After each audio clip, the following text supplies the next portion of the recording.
欢迎来到 Crypto Tricks。在视频开始之前，别忘记订阅我们的频道，打开小铃铛，随时随刻获取加密世界最前沿的讯息，不错过我们提供的精彩内容。We're going to make it。好，欢迎回来。在今天的视频开始之前，想拜托大家一件事情，希望大家能够多多给我们视频点赞、评论以及订阅。我们发现这几期的视频，观看、点赞和留言的数量都不多，可能和现在的市场不好有关系。我们衷心的希望看到视频的朋友们能够帮我们多点赞、评论，分享一下你们的想法，和我们有不一样的观点呢，以及我们哪里做的不好的地方，都可以在评论区指出，这样能够更好的帮助我们学习和进步，也能更好的让 YouTube 的算法将我们的视频推广出去，推广给更多有需要的朋友们。先提前谢谢大家了。说到了市场，前段时间标普也算是跌破了牛熊的分界，整个美股可谓是跌入了熊市。究其原因呢，就是因为高高在上的通胀，迫使美联储要一直激进的加息，即使是激进的加息，最后也不一定能解决通胀的问题。而为什么通胀这么难解决？让我想到了美国历史上也有过一次非常恶性的通胀。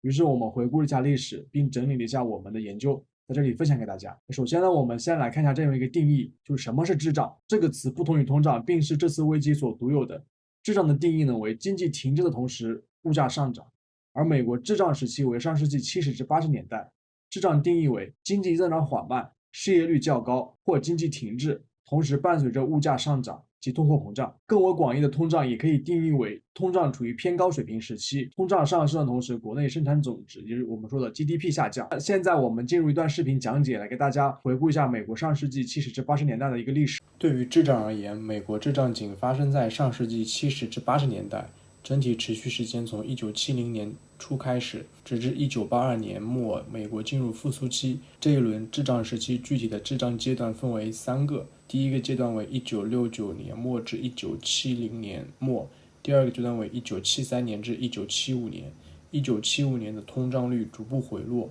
美国经济开始一定程度复苏。第三个阶段为1980年至1982年，在1970至1982年期间，美国平均失业率为 6.67%， 最高值为 10.8%。1965年12月，美国制造业产能利用率为 90.51%， 至1982年12月，该指标已经下降至 69% 以下，而通胀在此期间持续维持高位，达到 4%，最高达到2位数的增速。当代经济理论对滞胀有2种解释，一种是基于总需求激增的后果，另一种是基于某种资源稀缺等导致的总供给受限。而在上世纪70至80年代的滞胀中，总需求与总供给均出现了冲击，当时供需冲击共同导致价格上涨，对供需产生了收缩效应，导致经济陷入停滞泥潭。而供需冲击由多重因素导致，首先是2个经济政策的颁布为滞胀埋下了伏笔，其次宽松的货币政策以及激进的财政政策推动总需求骤升，而极端天气、战争因素、石油危机导致供给面临巨大冲击。首先，尼克松总统颁布的2项经济政策为美国1972年以后的滞胀埋下了种子。1971年8月，尼克松总统宣布单方面废除布雷顿森林体系，暂停美元与黄金的自由兑换。随后10月宣布实施强制性工资价格控制。一方面，越南战争后过量的总需求推升了通货膨胀，限制性货币和财政政策虽然推动通货膨胀率缓慢下降，但是失业率显著上升，从1969年底 3.5% 升至1970年底的 6.1%。GDP 也持续下滑至负增速，为在不加剧通胀的情况下增加产出和就业，尼克松总统通过对价格和工资进行强制冻结90天，以抑制通胀。但价格管制刺激了需求并扭曲了供给，人为的囤积机器导致供给短缺，管制取消后价格彻底失控。后续1973年夏天至1974年4月的再次冻结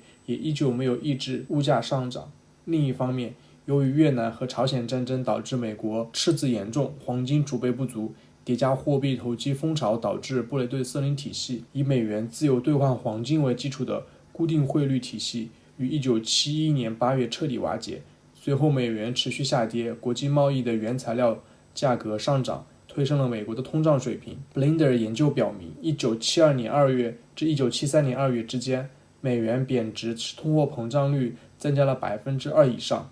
此外，布布雷顿森林体系崩溃导致央行货币发行不受约束，为后续滞胀埋下了伏笔。其次，供给冲击方面主要为食品和能源供给冲击。1972年，由于厄尔尼诺现象，全球粮食欠收，导致其供给骤降，粮食成本大幅上升。随后1973年，成本端价格上涨传导至下游，带动食品价格飙升。随后1973年10月，第4次中东战争爆发。由于美国政府支持以色列、沙特阿拉伯等国降低石油产量，并随后采取石油禁运对抗美国。由于当时沙特阿拉伯等欧佩克国家为全球石油的主要供给来源，因此石油带动其他能源价格一同骤升。汽油和机油的零售价在1973年9月至1974年5月期间飙升了 39%， 燃料油和煤炭的价格在3个月内上涨了 26%， 而石油和能源相关的产品在 CPI 中权重超过 11%， 食物权重为 25%， 因而能源食品价格上涨大幅推动了 CPI 上行。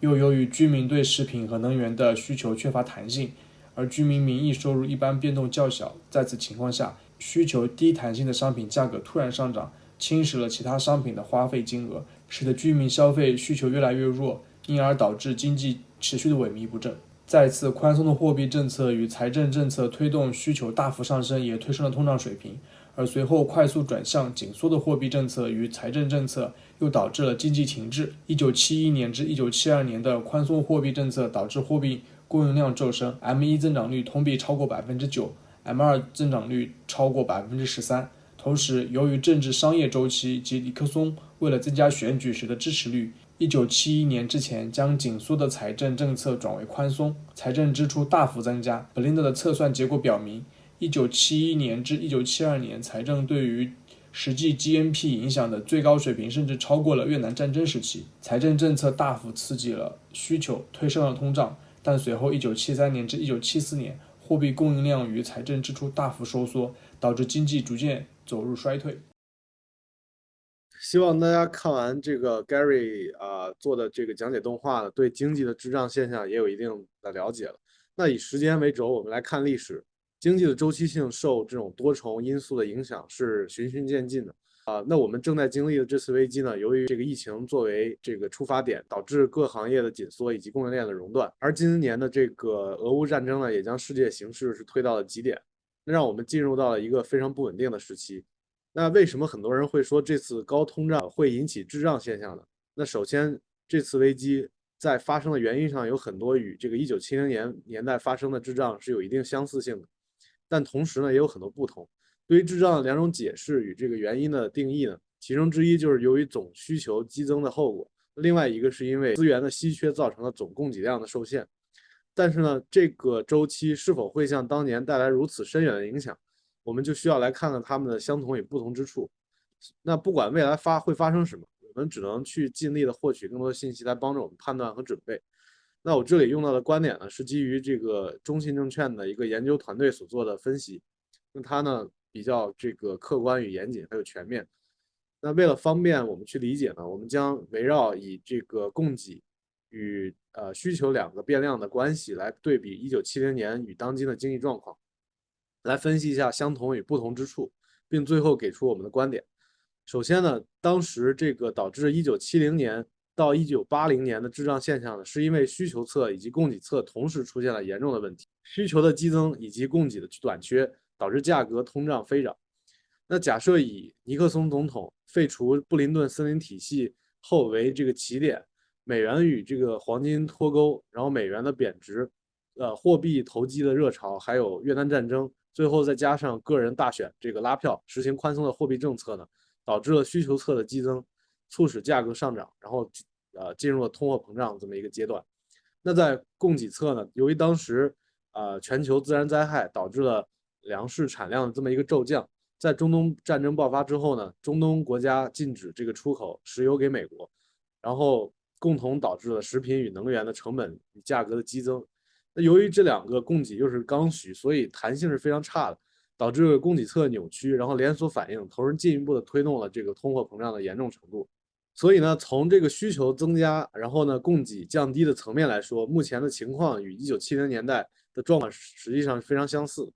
首先，2020年的这个疫情出现呢，迫使美国政府拯救经济，然后放宽这个货币与财政政策，大量的印钞去刺激需求，那推动经济与就业，逐步呢导致了这个通货膨胀的一步一步的出现。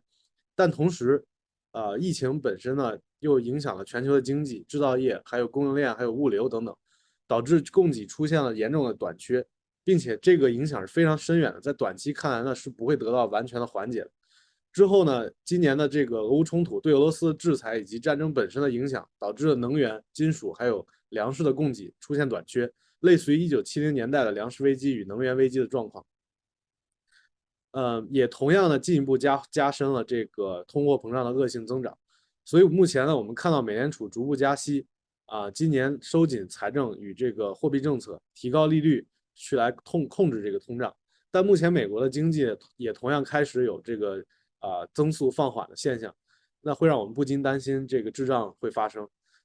那这两次经济危机从背景与情况下来看呢，的确存在了非常多的相似之处。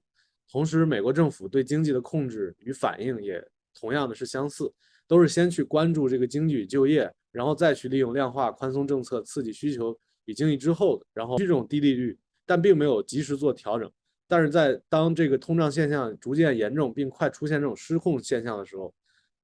就会将自己置于这种进退两难的局面。那我们说完这个相同之处呢，那我们来看一下这个不同之处。首先，这次经济危机的状况，通货的程度以及对未来的预估呢，虽然是继这个1982年最高，但还没有当时严重。其次呢，俄乌冲突目前虽然不会快速结束与恢复和平，但是情况也在缓和，欧洲对俄罗斯的制裁也在放缓。那能源的问题应该没有当年严重，但是此次疫情对于供给侧的影响可能会更加深远，这部分问题也比较难恢复。由于在1970年全球化经济还没有如此发达，供应链也是相对单一与这个封闭的，那各国的内循环比例偏高，所以这次疫情对全球供应链的打击是非常大的。然后通胀呢也会更被这种供给侧的问题所困扰，而非扭曲过量的这种需求侧。